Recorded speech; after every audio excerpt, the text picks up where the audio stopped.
Chers frères et sœurs et amis, bonjour. Nous voilà donc arrivés à la 9e étape de notre période de 10 jours de prière à la recherche du réveil et du renouveau spirituel. Hier, nous avons considéré un thème très important, la confiance en Jésus. Se confier en Jésus est une attitude essentielle.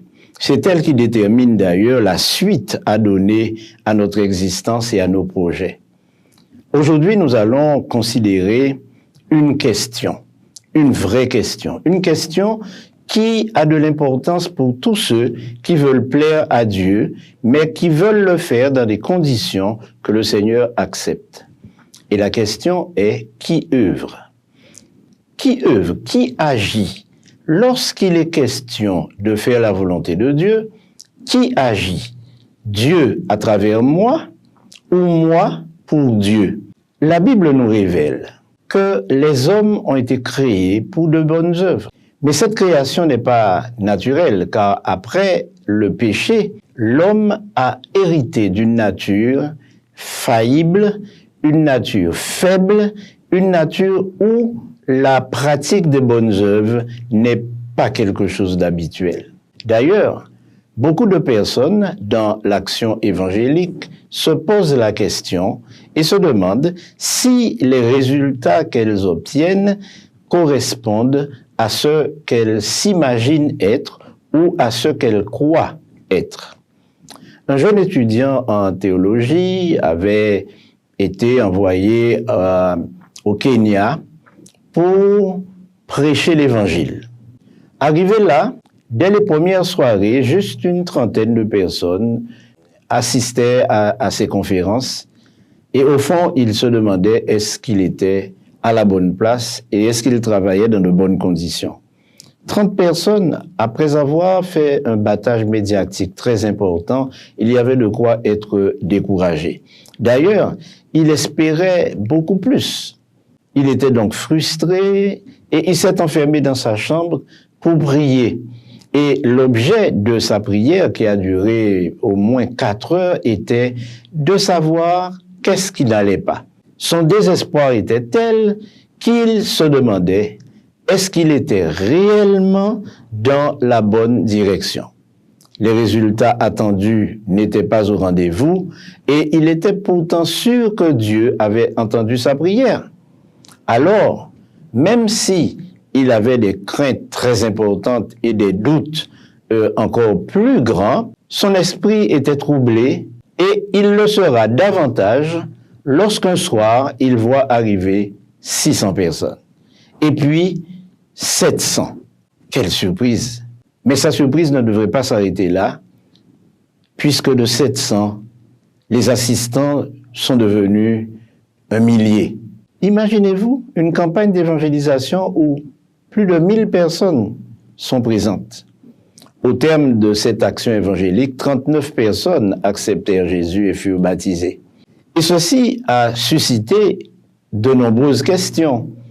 Et l'une de ces questions est, est-ce que je travaille pour Dieu avec mes capacités humaines limitées? Évidemment, ce jeune étudiant n'avait pas réalisé que semer est une chose, récolter est une autre, mais celui qui fait croître, c'est Dieu.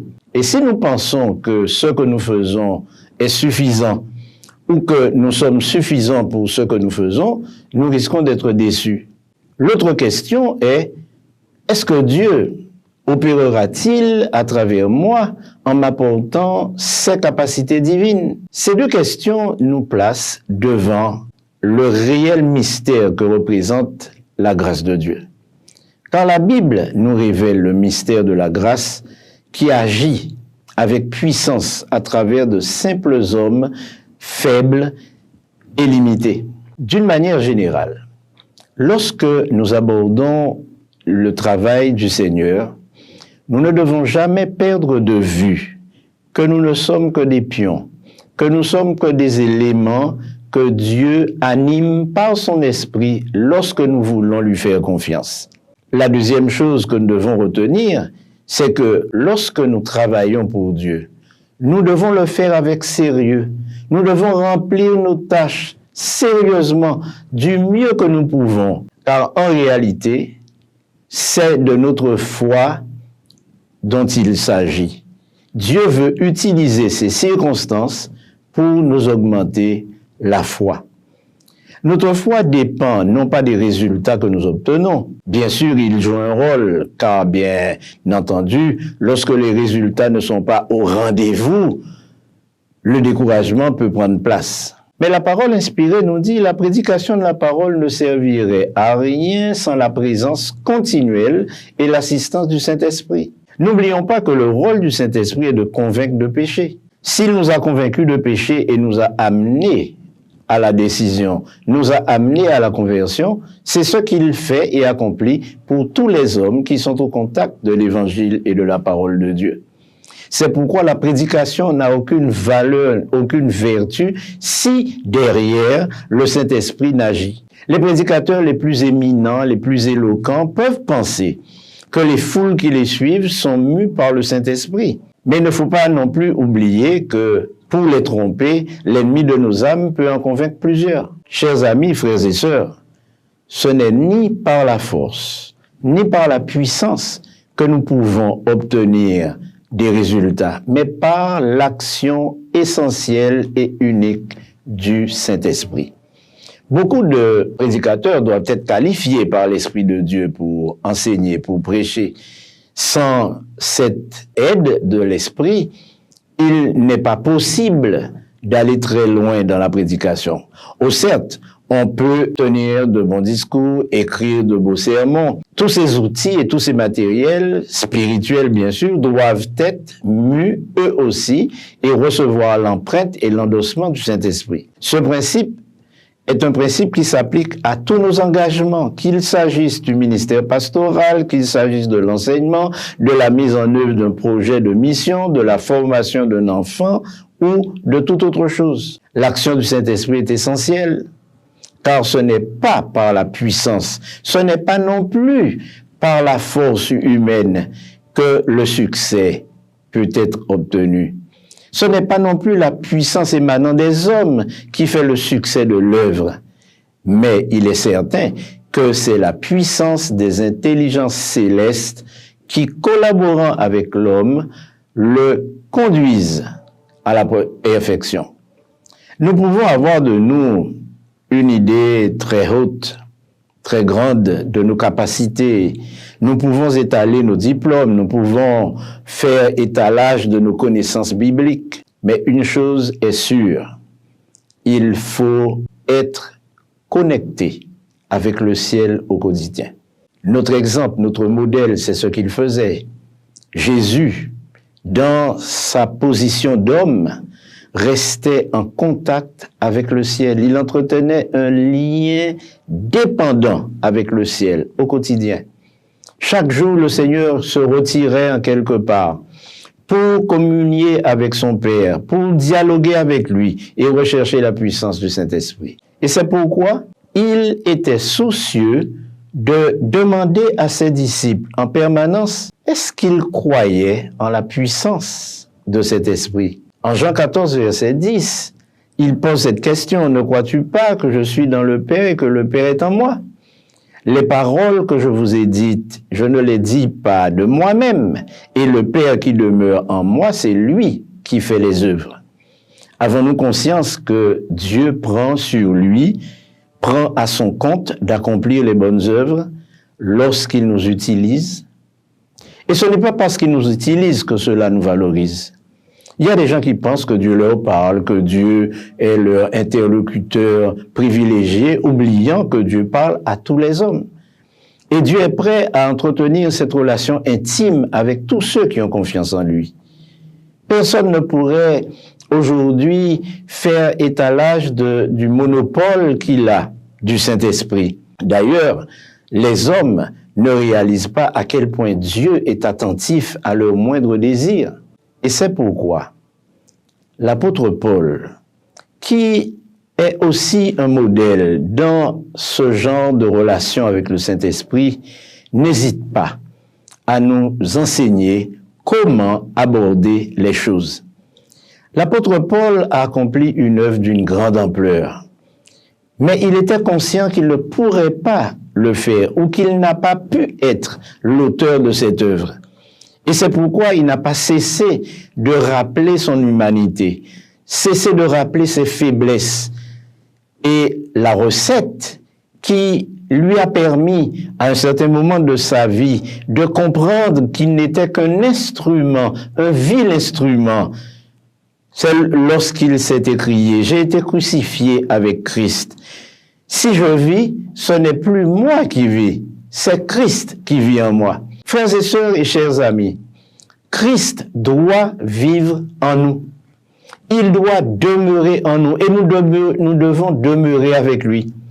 Paul a laissé Christ diriger sa vie. Il a laissé sa vie sous l'entière domination du Saint-Esprit. Imaginez-vous quelqu'un de si grand talent, mais pourquoi était-il si talentueux? C'est parce que le Saint-Esprit se servait de lui comme un outil.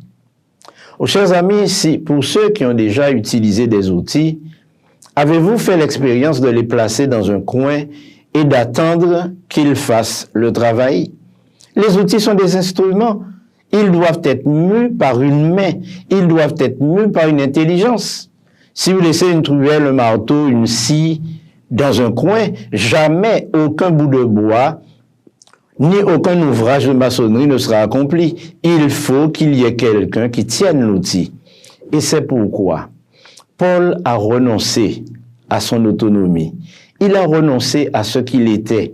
Et en Romains 15, 18 et 19, il annonce ce qui a été pour lui la clé du succès. Il déclare « Car je n'oserais mentionner aucune chose que Christ n'est pas faite par moi pour amener les païens à l'obéissance. Par la parole et par les actes, par la puissance des miracles et des prodiges, par la puissance de l'Esprit de Dieu, en sorte que depuis Jérusalem et les pays voisins jusqu'en Illyrie, j'ai abondamment répandu l'évangile de Christ. » Paul ne pouvait faire qu'une chose, répandre l'évangile. Et il s'est appliqué à le faire avec un tel soin qu'il n'a pas hésité à mettre sa vie en péril sur les mers, sur terre, partout. Paul a été battu de verges, laissé pour mort, mais il le faisait avec un tel plaisir. Et il s'est exclamé, « Si j'annonce l'évangile, ce n'est pas pour moi un sujet de gloire. La nécessité m'en est imposée. Mais la clé, c'est d'être dans le Christ. » Paul a compris que Dieu est désireux de manifester des choses incroyables, même encore aujourd'hui. Il avait compris que de son temps, Dieu avait un plan formidable pour l'humanité. Mais le même Dieu qui a animé Paul, le même Dieu qui a pris soin de lui, c'est le même Dieu qui aujourd'hui encore est prêt à faire de grandes choses. Oh, chers amis, les plans de Dieu ne sont pas limités. Aussi petit qu'est notre esprit, aussi limité que sont nos pensées, aussi limité que sont nos visions et nos espérances, aussi grand est le Dieu qui agite en nous son esprit. Chers amis, chers frères et sœurs, j'aimerais que vous compreniez, par la grâce de Dieu, que notre transformation ne dépend pas de nous. Notre volonté d'avoir le Saint-Esprit n'est qu'un désir, mais un désir que Dieu est prêt à combler. Il est prêt à nous donner de la puissance pour faire tomber des Goliaths, de la puissance pour vaincre des armées. Que notre prière soit, ô Père, accomplis en nous la transformation que tu opéreras dans le cœur de Moïse. Après ces nombreuses années en tant que berger, Moïse a connu une expérience extraordinaire. Conduire un peuple sauvage, un peuple têtu, un peuple orgueilleux, pendant 40 ans, subir les outrages, les critiques. Mais lorsqu'on considère ce que Dieu a accompli par Moïse, ouvrir la mer Rouge, faire sortir de l'eau d'un rocher, pas seulement, mais nourrir tous les jours le peuple en l'instruisant. Moïse a accompli de grandes choses, mais c'est Dieu qui a tout opéré en lui. Alors, nous savons que Dieu peut faire la même chose aujourd'hui. Et je vous invite donc à faire cette prière. Seigneur, nous savons que tu peux faire aujourd'hui encore tous ces miracles. Tu peux accomplir ces signes formidables. Tu peux faire des merveilles à travers nous si nous vivons par la puissance du Saint-Esprit. Alors Seigneur, prépare-nous à aller où tu nous conduis. Prépare-nous à vivre une expérience nouvelle. L'Église aujourd'hui peut vivre une expérience aussi formidable que celle de la Pentecôte. Mais il faut être reconnaissant. Et il faut reconnaître que ce n'est que Dieu et Dieu seul qui puisse accomplir ces grandes choses. Puissions-nous lui dire « Merci Seigneur, merci pour ta puissance ». Jésus a promis à ses disciples de leur envoyer le Saint-Esprit pour qu'ils soient ses témoins, mais aussi pour qu'ils puissent répandre l'Évangile aux quatre coins de la terre. Cette puissance, il la promet à une seule condition, que nous la lui demandions et nous l'obtiendrons. Puissions-nous lui dire, merci Seigneur, merci pour ta sagesse, merci pour ta bonté, merci parce que tu nous promets de te servir de nous pour que ton nom soit glorifié et que le monde apprenne à t'aimer. Que le Seigneur vous bénisse. Notre rendez-vous de demain sera un rendez-vous important. Je vous souhaite donc une bonne journée.